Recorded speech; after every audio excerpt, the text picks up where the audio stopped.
समर्थपुर नामक एक सुंदर गांव था। गांव सुंदर तो था ही, उसके साथ ही वहां के लोग भी बहुत मेहनती और प्रतिभाशाली थे। गांव में एक किसान रहता था। इस किसान का एक बेटा था, रमण। रमण अपने माता पिता का एक लौता बेटा था। वे बड़ा ही भोला था। उसके चलते गांव का हर इंसान उसकी खिल्ली उड़ाता था, उसे भला बुरा कहता था। बेचारा रमण उसे अच्छे बुरे की पहचान ना होने के कारण उसे लोगों की बातों का बुरा नहीं लगता था। वे अपने माँ बाप का लाडला बेटा था। रमण, जो कि एक किसान का बेटा था, उनके पास मवेशी थे जिनसे उनकी रोजी रोटी चलती थी। रमण रोज मवेशियों को चराने जंगल ले जाया करता था। एक दिन की बात है।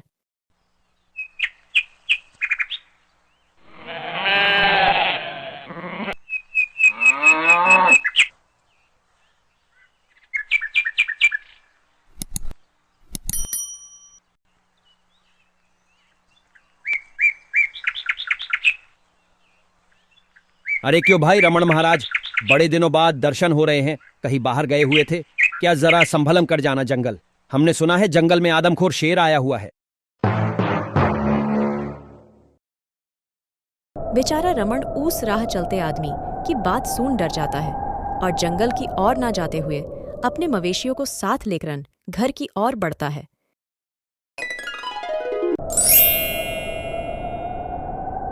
बेचारा उस इंसान की बातों से बहुत ही डर जाता है, लेकिन असलन में वे राह चलता इंसान रमण की खिल्ली उड़ा रहा था, पर रमण इस बात को समझ ही नहीं पाता।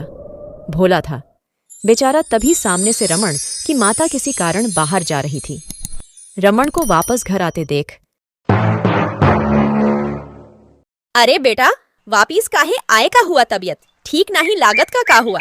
घर काहे जा रहे हो? मवेशी भूखे हैं बेटा, सवरे से जाओ। वापिस जंगल रोटी पानी तो साथ ही है।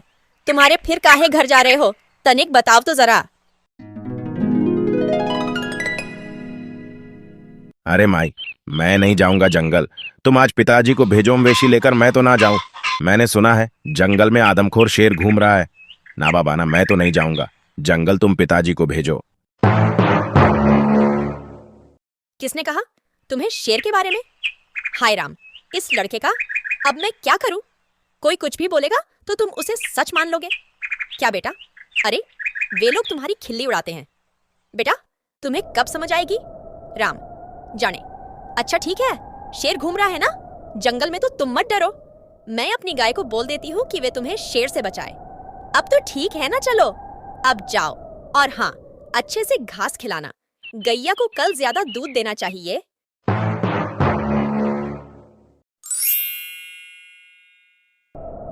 बेचारा रमण अपने माँ की बात सुन फिर से अपने मवेशी लेकर जंगल की ओर बढ़ता। रमण की माँ अच्छे से जानती थी कि यदि वे कुछ भी बोल रमण को समझाए तो वे समझ जाए। गा बेचारा भोला जो था, थोड़ा आगे जाके रमण को उसका दोस्त मिल जाता है, जो कि रमण का एकलौता दोस्त था। वे बाकी लोगों की तरह नहीं था। वे हमेशा रमण की रक्षा एवं मदद ही करता था।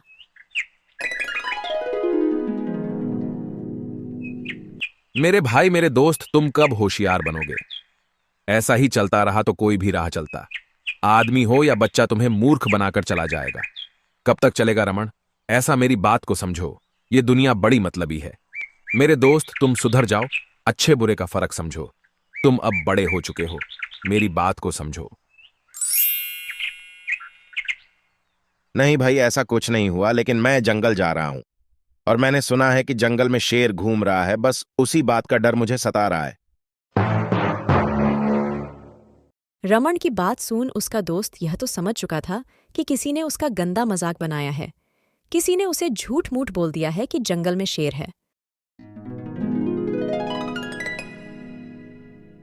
रमण से बात कर उसका दोस्त वहां से चला जाता है और रमण भी जंगल पहुंच अपने मवेशी को घास खाने छोड़ एक झाड़ के नीचे खड़ा हो दूर से अपने मवेशी यों पर नजर रखता है। तभी उसकी नजर दूर एक नाग पर पड़ती है, जो एक नेवले से अपनी जान बचाकर भाग रहा होता है। रमण नाग की जान बचाने नाग की ओर जाता है।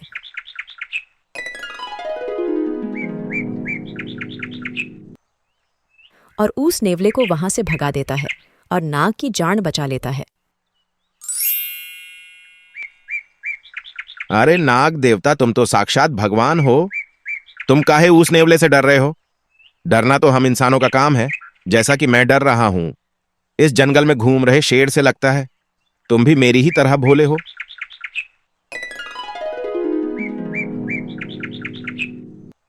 नाग, जो कि कोई साधारण नाग ना होते, एक इच्छाधारी नाग था। रमण की बात सुन नाग अपने असली रूप में आकर रमण से कहते हैं,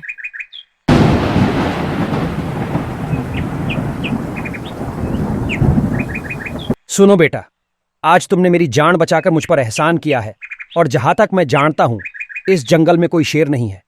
लगता है किसी ने तुम्हें मूर्ख बनाया है। चलो छोड़ो, जाने दो। तुम मांगो बेटा, जो भी तुम्हें मांगना हो। तुमने मेरी जान बचाई है, जिसका फल तुम्हें अवश्य मिलेगा। मांगो बेटा जो चाहो।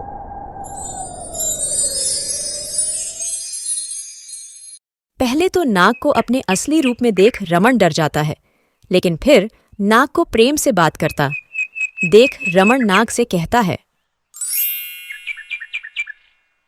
हे प्रभु, मैं आपसे क्या मांगू? मुझे कुछ समझ नहीं आ रहा है, परंतु मेरे माता पिता और मेरा मित्र हमेशा मुझे कहते हैं कि तुम बड़े भोले हो, सुधर जाओ, अच्छे बुरे की पहचान करो। तुम अब बड़े हो चुके हो, लोग तुम्हें मूर्ख समझ तुम्हारा मजाक बनाते हैं। ऐसा मुझे मेरे घर वाले कहते हैं। प्रभु, मुझे कुछ समझ नहीं आ रहा, करूं तो क्या करूं?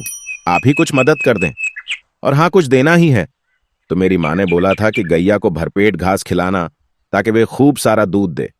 आप मेरी गाय को दूध की मशीन बना दे ताकि हम बहुत सारा दूध बेच अमीर हो जाए। रमण की बात सुन नाग हंसते हुए रमण से कहते हैं, दूध की मशीन ठीक है, जैसा तुम चाहो। अब घर जाओ, रात हो रही है। मैं तुम्हें आशीर्वाद देता हूं। तुमने जो मांगा वे तुम्हें मिल जाएगा। जाओ घर, कल से तुम्हें कोई परेशान नहीं करेगा और नहीं तुम्हें जंगल आना पड़ेगा। नाग की बात सुन रमण खुश हो जाता है और देखते ही देखते नाग अदृश्य हो जाता है। नाग के गायब होते ही रमण को एक अद्भुत चमत्कार का आभास होता है। वे जल्दी से अपने घर पहुंच जंगल में जो हुआ सब कुछ अपने माता पिता को बयान करता है, परंतु उसकी बात पर कोई ध्यान नहीं देता और वे सब सो जाते हैं। परंतु जैसे ही सवेरा होता है, रमण की माँ गाय का दूध निकालने गाय के पास जाती है तो वे देखती है कि आंगन में दूध से भरे बर्तन दिखाई देते हैं। तब तक अंदर से रमण और उसके पिताजी भी बाहर आकर हैरान हो जाते हैं। तभी सामने से गाय, यूं आंखें फाड़ ना देखो रमण कि माँ यह सपना नहीं है। तुम्हारे बेटे को नाग देवता ने वरदान दिया है। अब वे पहले जैसा नहीं रहा। तुम्हारा बेटा अब सियाना हो चुका है और ये दूध बेचकर अब अपना गुजारा करो। आज से तुम्हारे बुरे दिन गए। मैं तुम्हारी दूध की मशीन हूँ, फिक्र ना करो। क्यों रमण, सही कहा ना?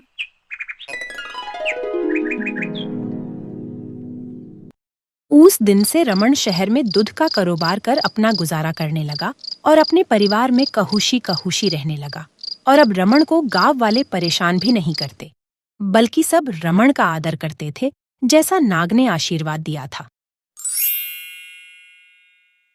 और दोस्तों, इसी के साथ अपनी कहानी का अंत होता है। दोस्तों, यदि आप लोगों को इस प्रकार की मनोरंजन से भरपूर कहानी सुनना पसंद है तो हमारे चैनल को ज़रूर सब्सक्राइब करें और वीडियो पसंद आया तो लाइक ज़रूर कर दें।